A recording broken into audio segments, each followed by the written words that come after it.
안녕하세요. 국회예산정책처에서 2025년 11월 발간한 프로그램 예산제도에 기반한 성과관리 실태평가를 소개해드리고자 합니다. 동 보고서는 정부의 성과관리 체계 중 프로그램에 기반한 성과관리가 어떻게 이루어지는지 살펴보고 개선 방안을 제시하고자 작성되었습니다. 정부는 2007년부터 동일한 정책 목표를 달성하기 위한 단위 사업을 묶은 프로그램을 기준으로 예산을 편성 집행하는 제도인 프로그램 예산제도를 도입하였습니다. 당시 정부는 재정운용의 효율성, 책임성, 투명성 등을 제고하기 위해 국가재정운용계획, 청액배분 자율 편성 예산제도, 성과관리, 디지털 예산회계 시스템 등 4대 재정개혁을 추진하였으며 프로그램이 이들 제도의 기본 단위로 활용되는 것을 전제하였습니다. 최근 정부는 프로그램에 기반한 성과관리에 있어 다양한 제도적 변화를 모색하고 있습니다. 첫 번째로 2022회계연도부터 성과관리 강화와 부처 업무 부담 완화를 위해 성과계획서, 성과보고서 작성 단위를 프로그램 및 단위 사업에서 프로그램으로 한정했습니다. 두 번째로 2024회계연도부터는 국민의 이해도 제고를 위해 원칙적으로 한 개 프로그램에 대해 한 개의 성과지표만 적용하는 1프로그램 1성과지표를 도입하여 운용하고 있습니다. 세 번째로 2024회계연도 프로그램별 실적을 바탕으로 우수, 미흡 프로그램을 선정하고 2026년도 예산안 편성 시 완료를 추진하였습니다. 그렇다면 이러한 변화가 프로그램에 기반한 성과관리의 실효성 강화로 이어지고 있는지 살펴볼 필요가 있습니다. 이러한 제도적 변화를 가장 명확히 보여주는 것은 성과계획서와 성과보고서 상의 성과지표 수의 감소입니다. 2021 회계연도의 경우 단위 사업에 대한 성과지표 4,669개, 프로그램에 대한 성과지표 680개를 합한 5,349개의 성과지표가 존재하였습니다. 그런데 2022 회계연도부터 성과계획서의 작성 단위가 프로그램으로 한정되면서 성과지표 수가 약 1,000개 수준으로 감소했습니다. 또한 2024 회계연도부터 1프로그램 1성과지표 원칙이 도입되면서 성과지표 수는 약 500여 개 수준으로 유지되고 있습니다. 그렇다면 이처럼 성과지표의 수가 감소한 상태에서 현행 성과지표를 통해 프로그램의 성과를 면밀히 점검할 수 있는지 살펴볼 필요가 있습니다. 이를 위해서는 먼저 프로그램이 동일한 정책 목표를 가진 사업으로 구성되어 있고 프로그램 추진에 따른 책임성 확보가 원활히 이루어지고 있는지 검토해야 합니다. 다음으로 성과지표와 프로그램 간의 인과관계가 명확한지 성과지표를 통해 프로그램 내 주요 사업의 성과를 점검할 수 있는지 확인해야 합니다. 성과지표를 통해 프로그램의 성과를 면밀하게 측정할 수 있는지를 프로그램의 구성 측면에서 분석하기 위해 연계성, 통합성, 책임성이라는 기준을 활용하였습니다. 연계성은 프로그램의 성과를 특정 지표로 측정할 수 있는지 확인하는 기준으로 프로그램이 다양한 정책 목표를 지닌 사업으로 구성되는 등 지나치게 포괄적으로 구성되어 있지 않은지 중점적으로 살펴봅니다. 통합성은 프로그램 내에 동일한 정책 목표를 가진 주요 사업이 포함되어 있는지 살펴보는 기준입니다.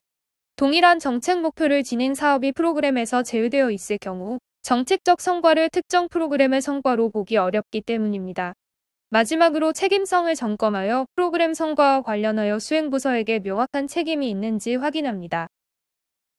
프로그램 구성의 적정성을 점검한 결과 연계성, 통합성, 책임성 측면에서 다양한 한계가 확인되었습니다. 먼저 국토교통부의 일반 공항 건설 및 관리 프로그램은 건설회의, 유지관리와 관련된 사업이 포함되어 있으나 현행 성과지표인 공항 건설 및 시설 개선 공정 달성률로는 유지관리 관련 성과의 측정이 어렵다는 점에서 연계성에 한계가 있습니다. 다음으로 문화체육관광부의 콘텐츠 산업 육성 프로그램은 콘텐츠 산업 전반에 대한 지원을 목적으로 하나 콘텐츠 산업 중 출판, 광고, 방송 분야에 대해서는 별도의 지원 프로그램인 문화미디어 산업 육성 및 지원 프로그램이 운영되고 있습니다. 또한 현행 성과지표인 콘텐츠 산업 생산지수는 출판, 광고, 방송 분야까지 포함하여 산출되어 문화미디어 산업 육성 및 지원 프로그램의 성과까지 함께 측정되는 구조입니다. 마지막으로 중소벤처기업부의 창업환경 조성 프로그램의 경우 중기부 내의 중소기업정책실과 창업벤처혁신실이 담당하고 있으나 성과지표 자체는 창업벤처혁신실이 담당하는 사업에 한정하여 설정되어 있어 중소기업 정책실의 성과를 측정하기 어렵습니다. 참고로 2021회계연도까지는 단위 사업에 대한 성과지표를 통해 성과를 점검하는 방식으로 이러한 문제를 보완할 수 있었으나 2022 회계연도부터 프로그램 단위로만 성과지표가 설정되면서 문제가 심화된 상태입니다. 다음으로 성과지표 설정의 적정성을 점검하기 위하여 연계성과 대표성, 결과지향성이라는 기준을 활용하였습니다. 첫 번째로 연계성은 성과지표와 프로그램 간의 인과관계가 긴밀한지 확인하는 기준으로 프로그램 추진 결과를 성과지표로 잘 반영할 수 있는지 점검하는 데 활용됩니다.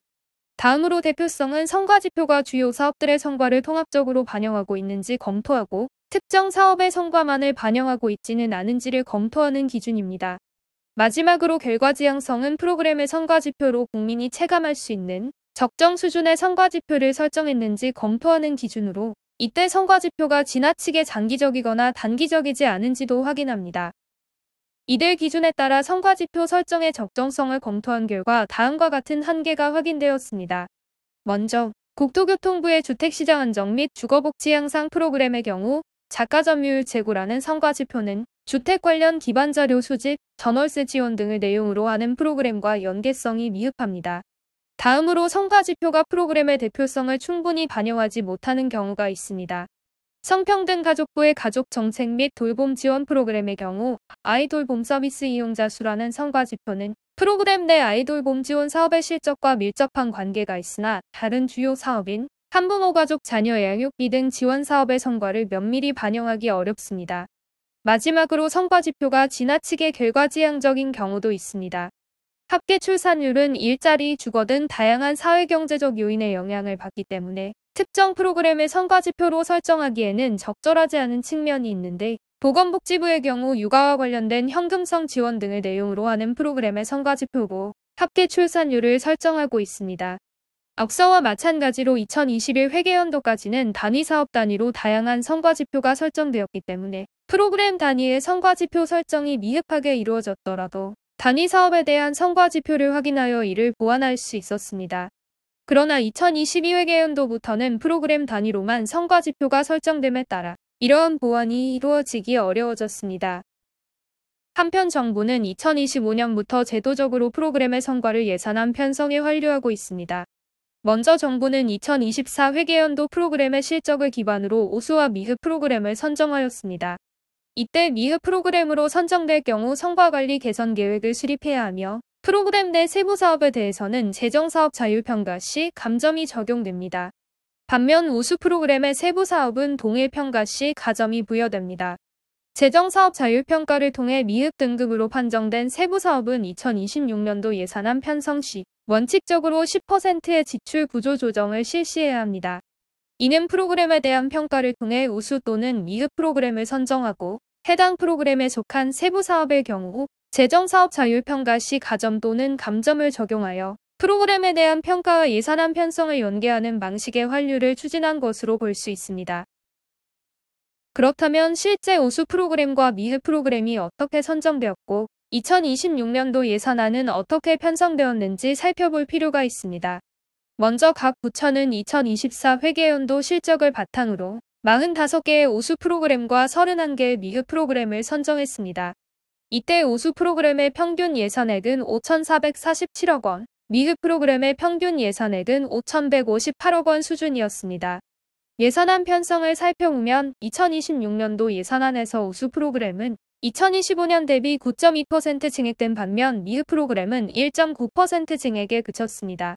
이에 우수 프로그램의 증액률이 미흡 프로그램 대비 높다는 점에서 프로그램 평가에 따른 환류가 일정 부분 이루어졌다고 볼 수 있습니다. 다만 개별 프로그램 단위로 보면 우수 프로그램 44개 중 61.4%인 27개가 증액되었고 미흡 프로그램의 경우 30개 중 73.3%인 22개가 증액되었습니다. 이때 우수 프로그램과 미흡 프로그램 집계 시 1개씩 제외된 이유는 프로그램 개편으로 다른 프로그램과 통합된 프로그램을 제외했기 때문입니다. 결과적으로 미흡 프로그램 선정의 취지가 성과관리 개선 계획 수립 외에 지출 구조 조정에 있다는 점을 감안할 때 미흡 프로그램 중 증액이 이루어진 비율이 우수 프로그램과 비교할 때 높다는 점에서 충분한 환류가 이루어지지 못한 것으로 보입니다. 이외에도 우수 미흡 프로그램 선정 기준과 방식을 살펴본 결과 객관성과 실효성 측면에서 개선이 필요한 사항도 일부 확인되었습니다. 결과적으로 정부의 프로그램에 기반한 성과관리는 최근의 제도적 변화에도 불구하고 실효성 측면에서 한계가 있다고 보이며 이에 다음과 같은 개선이 이루어질 필요가 있습니다.